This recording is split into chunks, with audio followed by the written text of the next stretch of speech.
All right, this is the Algebra 2, um, Unit 4, Lesson 1 video. Um, this whole unit is about quadratics, quadratic equations, quadratic inequalities, and quadratic functions.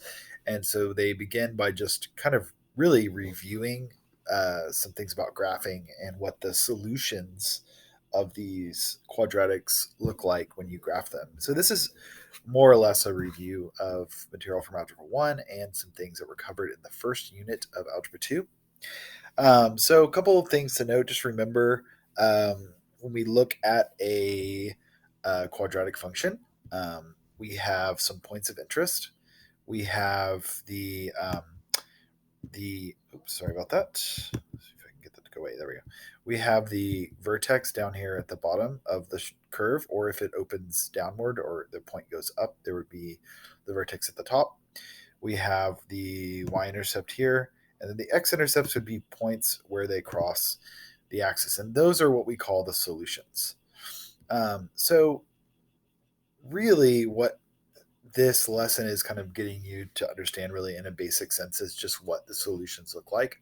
So when you graph a quadratic function, um, the solutions are the places where the graph crosses the x-axis. So for instance, if I had this quadratic function, let's do x squared minus 5x plus 6, you can see here that there would be a solution at 2 and at 3. And so that's what we're talking about when we talk about the solutions. Now, they also talk about inequalities. So when we have an inequality of a quadratic, we need to be aware of what the shading tells us. So in inequalities, the solutions include the shaded area as well as any of the parts of the line if the line is solid.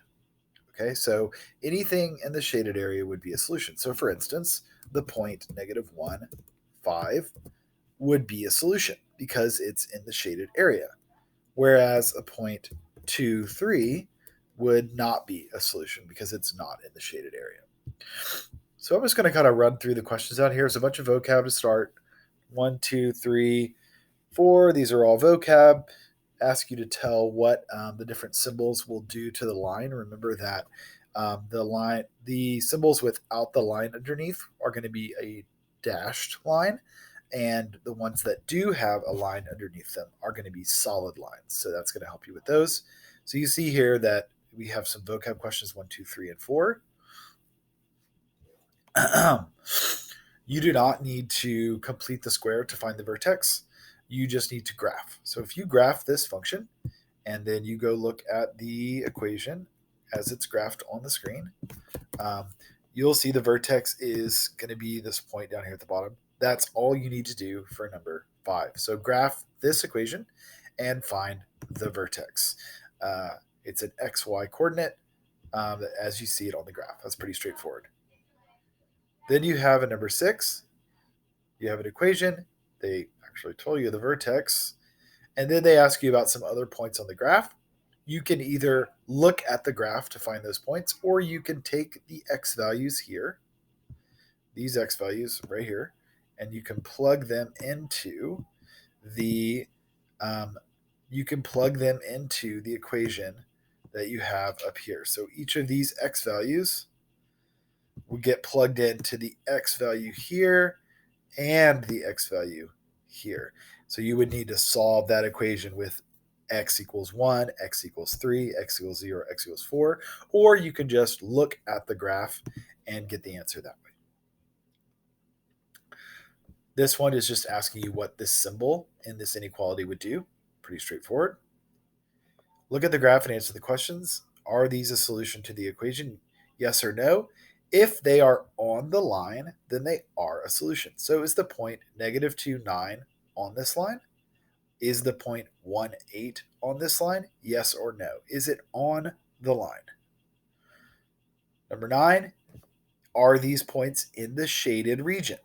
Notice, this is a dashed line, which means that a point that is on the dashed line is not a solution to that function. So it has to be in the shaded region, but in this case, on the line does not count. Then we get to some review questions from the previous units. Hopefully you remember this stuff.